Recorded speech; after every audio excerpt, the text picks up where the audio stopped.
Hello students, welcome to EPG Pathshala. I am Dr. Himanshu Arora from Department of Anthropology, University of Delhi. Today we are going to study a module titled Crime Against Elderly and Legal Provisions from the paper Biosocial Gerontology. First, let's start with the learning objectives of the module. Through this module, you will be able to evaluate the growing crime against elderly. You will be able to understand factors responsible for increasing crime against elderly. You will be able to examine legal rights and constitutional provisions for elderly. You'll study the role of various stakeholders in ensuring safety of the senior citizens, and you'll study preventive strategies from crime against elderly. Now, we'll give you a glimpse of the topic through a brief introduction. The elderly population has increased from 24.6 million in 1951 to 96 million in 2011. The life expectancy has increased from 40 years in 1951 to 64 years in 2011. Majority of the elderly working in the informal sectors with low wages and deficient working conditions, indicating deprivation and vulnerability in old age, especially in terms of health and economic security. A significant percentage of widows, like 58%, as compared to widowers, like 17%, points toward greater socio-economic vulnerability of elderly women than their men counterparts in the country. Crime against elderly and insecurities arising due to socio-economic and health reasons are quite common. An increasing share of elderly population poses more challenges for the elderly, and increasing crime rate against elderly is one amongst them.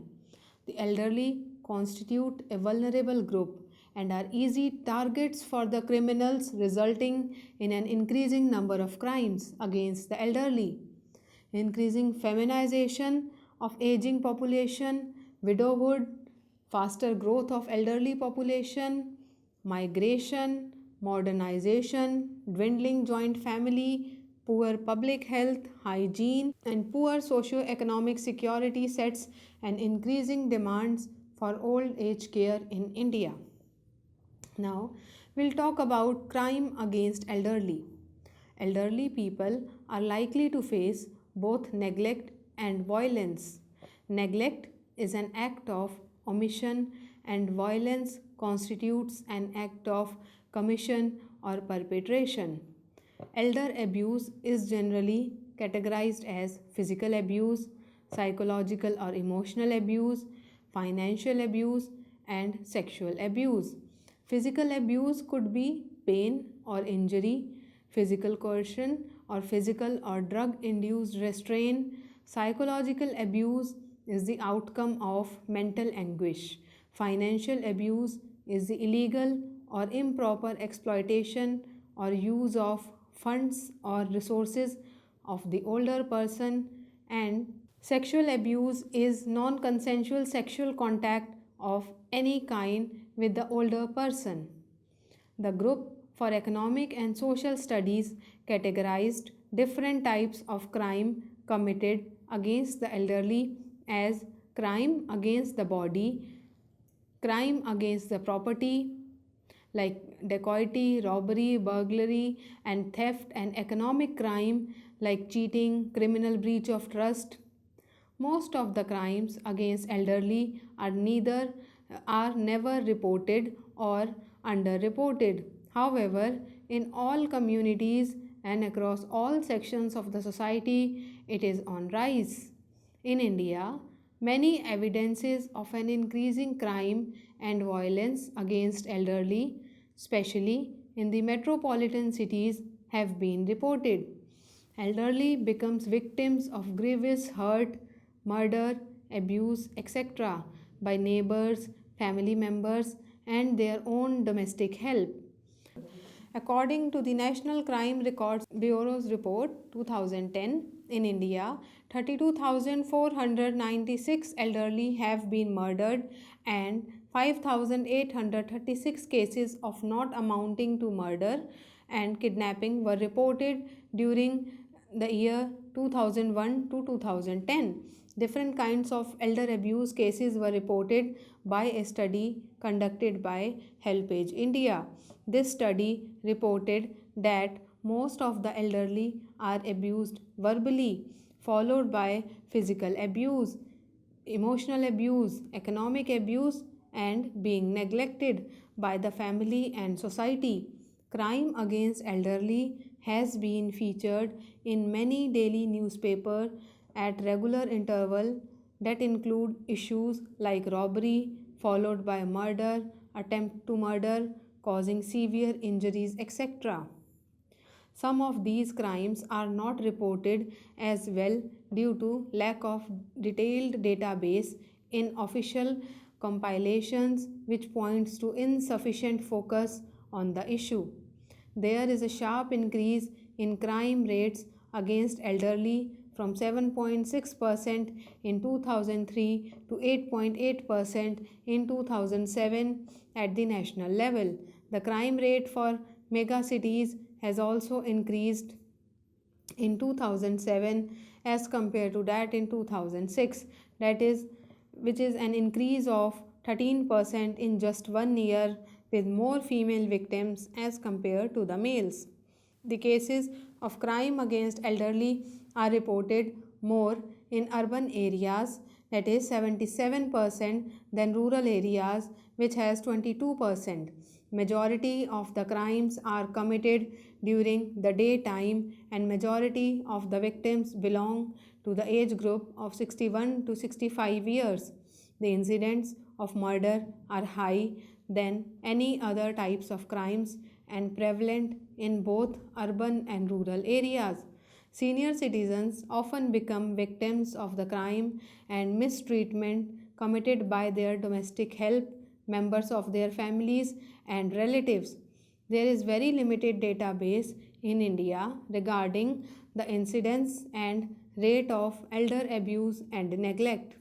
In addition, it is underreported by the older people, their family members, and communities in most of the societies. However, elder abuse in India, in all communities and across all sections of the society, is on rise. It is generally believed that more elderly women than elderly men are the victims of elder abuse. The rate of crime committed against elderly women has increased since last few years. Assam has reported the highest rate of crime against women at 89.5% as compared to 41.7% crime rate at the national level during the year 2012. The crime against women during the year 2012 has increased by 6.8% over the year 2011 and by 24.7% over the year 2008. Female victims are more in number than males. The academicians and the policy makers have begun paying attention to the crime against elderly. According to the Times of India, Delhi has been categorized for the second consecutive year as the most unsafe city for senior citizens in 2015. According to the data from National Crime Records Bureau, with a rate of 108.8 crimes per 100,000 elderly population, senior citizens in the capital are almost 5 times more likely to become victim of a crime than the rest of the country. This is followed by Madhya Pradesh with 60.5, Chhattisgarh with 53.7, and Andhra Pradesh with 51.6%. Figure shows the type and frequency of crime among senior citizens. With incidences of crime against the elderly going up, there is a perceptible increase in fear of crime among the elderly. Ferraro and Lagrange defined fear of crime as an emotional response of dread or anxiety to crime that a person associates with crime. Fear of crime can be in the form of public feelings, thought, personal risk, and criminal victimization. Ward in the year 1990 has defined fear of crime as lack of sense of security with feeling of vulnerability. The state of fear of crime is assumed to be multidimensional. There are various factors of fear of crime that affects the elderly. These factors include location of the residence, previous victimization experience, vulnerability, and defensibility. The most common factor of fear of crime is crime rate of an area. It is assumed that crime rate is higher in urban areas and urban people are more fearful than rural areas. There are empirical evidences which claim that prior victimization is a strong factor of fear of crime. Breakdown of traditional joint family to nuclear families has added to increased crime rate against elderly today. Rapid urbanization and modernization process has made a substantial impact in family and community values, and the generation gap has widened, making the youngsters more individualistic than before. The elderly are confronting the challenges of insecurity, loneliness, weak intergenerational bonding, lack of safety, and family care. These challenges can be confronted and eradicated by sensitizing younger generation and making stronger laws and policies. It is important to identify the policies that can ensure right to life of every citizen of the country, most importantly through proper enactment of relevant laws and right provisions. For instance, the Atlantic provinces of Canada, Israel, and a number of states in the United States has legislation for the mandatory reporting of abuse of the elderly. Now we will discuss factors responsible for increasing crime. One of the main reasons for increasing mistreatment of the elderly is negative and stereotyped attitude towards the older people. As long as older people are devalued and marginalized by society, they will suffer from loss of self identity and remain highly susceptible to mistreatment and neglect. Researchers have turned to the ecological model to find out the interplay of factors influencing the elder abuse. This model was first applied to child abuse and neglect and has been applied more recently to elder abuse. The ecological model consists of a nested hierarchy of four levels of the environment: individual relationship, community and society, senescence, functional disabilities, financial insecurity, and sickness characterized population of older persons. These characteristics make elderly highly susceptible to crime and elder abuse and render their plight miserable. Most of the elderly face the challenge of health problems followed by lack of money. Physical insecurity due to crime is not as evident as economic and health insecurities. Elderly are a highly diverse group and they reside interspersed, which make provision of their security a challenge. The factors such as crime rate of an area, nature of crime, prior victimization, rudeness, vulnerability, and defensibility give rise to feeling of fear among the elderly. Indian family members look after their aged as their moral responsibility. Therefore, a strong need for non-family institution for provision of social security has not been felt in India in the past. However, in recent times, due to globalization and growing materialistic values, a gradual but definite withering of joint family system and decline of such moral values is noticed. Consequently, children are no more willing to maintain their elderly parents. Because of these changes, the Union Legislature has enacted the Maintenance and Welfare of Parents and Senior Citizen Act. This law makes taking care of elderly by their children mandatory, directing the state governments to provide adequate medical facilities to older persons and take steps for protection of their life and property. This law also makes provision for setting up of old age homes. A large number of elderly live alone and their number is increasing day by day. They live alone for a variety of reasons, including lack of support from children and children living in other cities. These elderly present soft targets to criminals. In a survey, it was revealed that 51% elderly did not prefer to live with their children but to live nearby their children. Legal rights and constitutional provisions for the elderly. In India, to protect elderly citizens, constitutional and legal provisions were enacted to protect and promote the elderly. The basic and fundamental rights of elderly people were framed.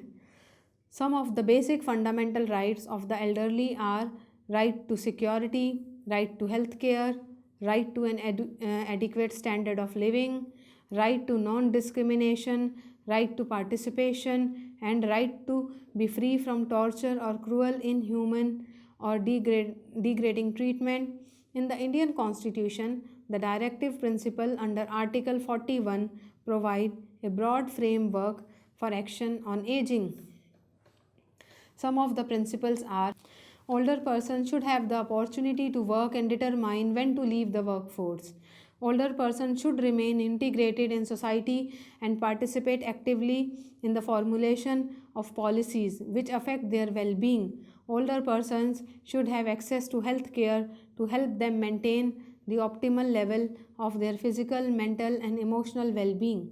Older people should be able to pursue opportunities for the full development of their potential and have access to educational, cultural, spiritual, and recreational resources of society.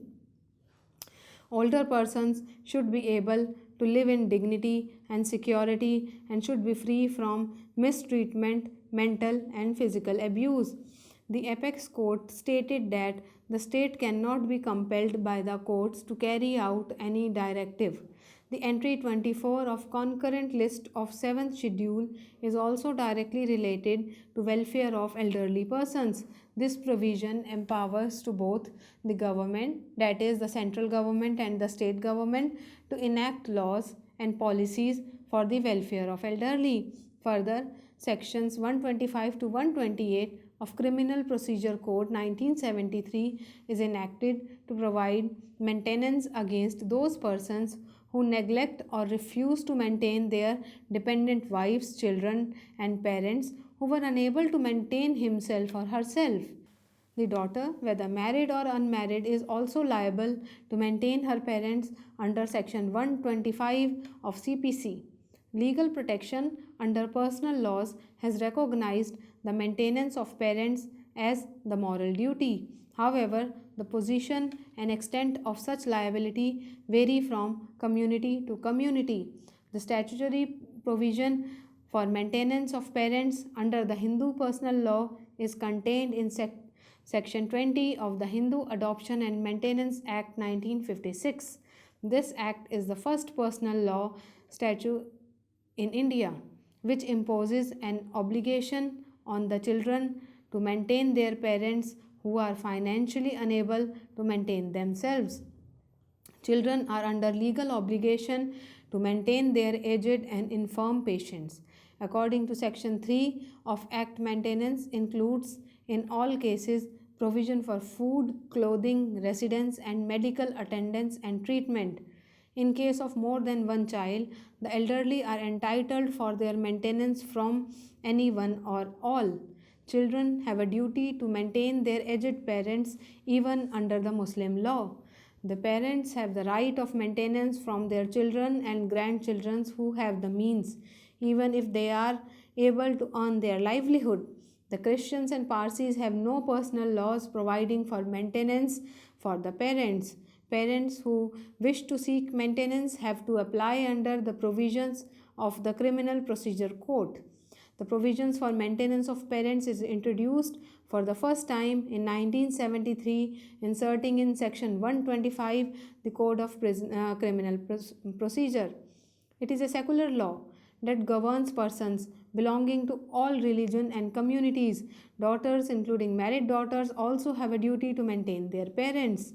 In some countries like Hong Kong, the adult children only have a moral duty to provide financial support to their elderly parents. However, countries like Singapore, China, USA, and Canada have legislation for the adult children to support their elderly parents.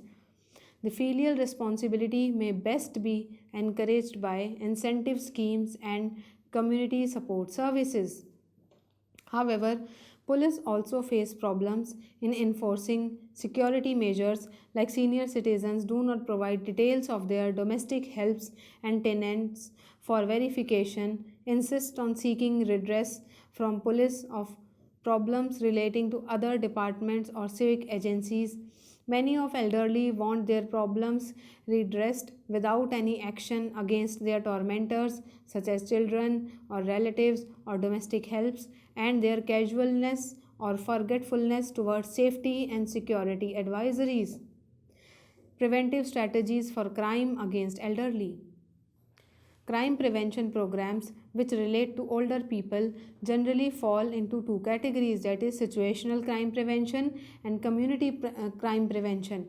Situational crime prevention refers to interventions designed to prevent the occurrence of crimes, especially by reducing opportunities and increasing risks for offenders. It involves strategic efforts to reduce risk, such as locking doors and installing alarms. There should be focus on improving street lighting, controlling access to buildings, and restricting pedestrian and traffic flow. In South Australia, the Home Assist scheme is designed to assist people who are frail or aged, disabled, caregivers of the aged people, or people who are financially disadvantaged. Training to locally based members of service teams to perform similar roles has been given. Community crime prevention focuses on community mobilization as a means of crime prevention. The strategies include organizing residents to take preventive actions and to increase surveillance and guardianship. It therefore refers to interventions designed to change the social conditions that influence offending in residential community. Role of stakeholders in ensuring safety of the senior citizens. There is a need to introduce literacy and awareness generation programs for older persons, which would reduce their vulnerability to exploitation and help in strengthening their knowledge of their rights, access to entitlements and services, capacity to overcome discrimination, and ability to resist violence. Information and education material relevant to the lives and security of older people should be developed and translated in local languages and widely disseminated. Loneliness and passing time are the pivotal problems of the aged. For literacy and recreation of the elderly, there is a need for a special television channel. Alternatively, Doordarshan should run regularly dedicated programs for literacy and recreation of elderly.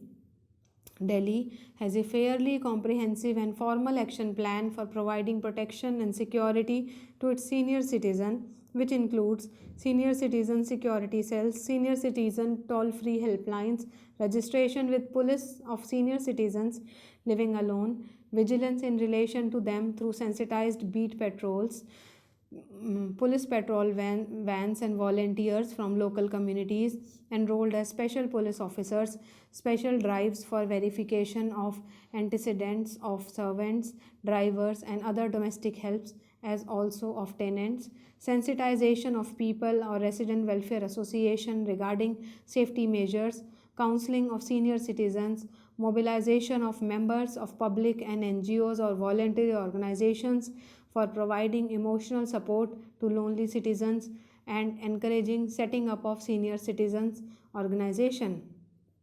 However, the police setup of each metro should be urgently reviewed to make it better to face its current and future challenges and to meet expectations of the people.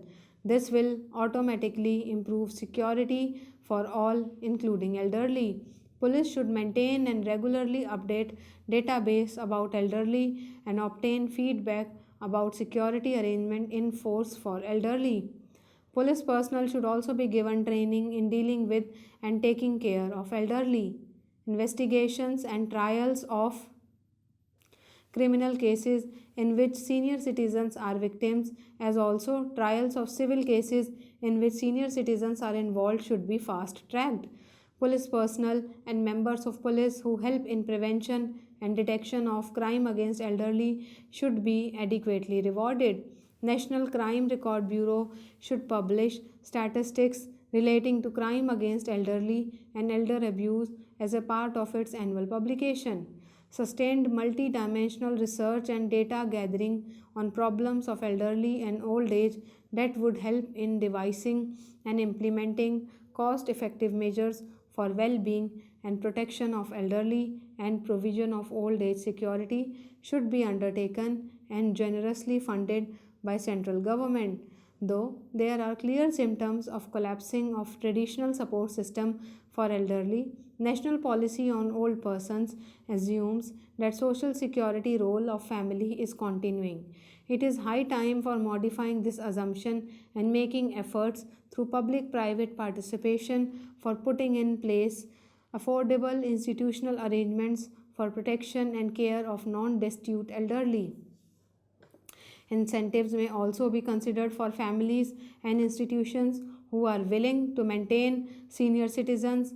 There is a strong need for a hike in amount of old age pension to ameliorate the lot of destitute elderly. Resident welfare associations, managements of home or other institutional caregivers to elderly, and like local bodies like elderly. The proposed law should specify responsibilities of police, resident welfare association, management of home or other institutional caregivers to elderly and local bodies.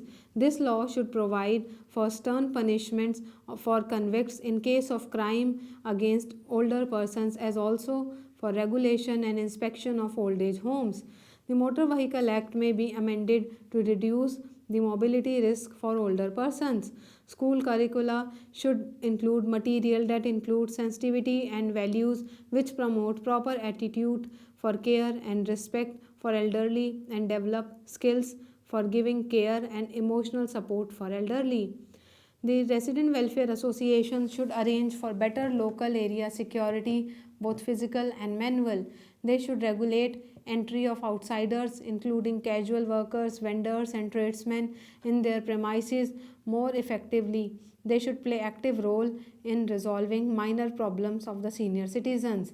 The resident welfare association should provide a panel of verified electricians, plumbers, and other tradesmen for service in their premises.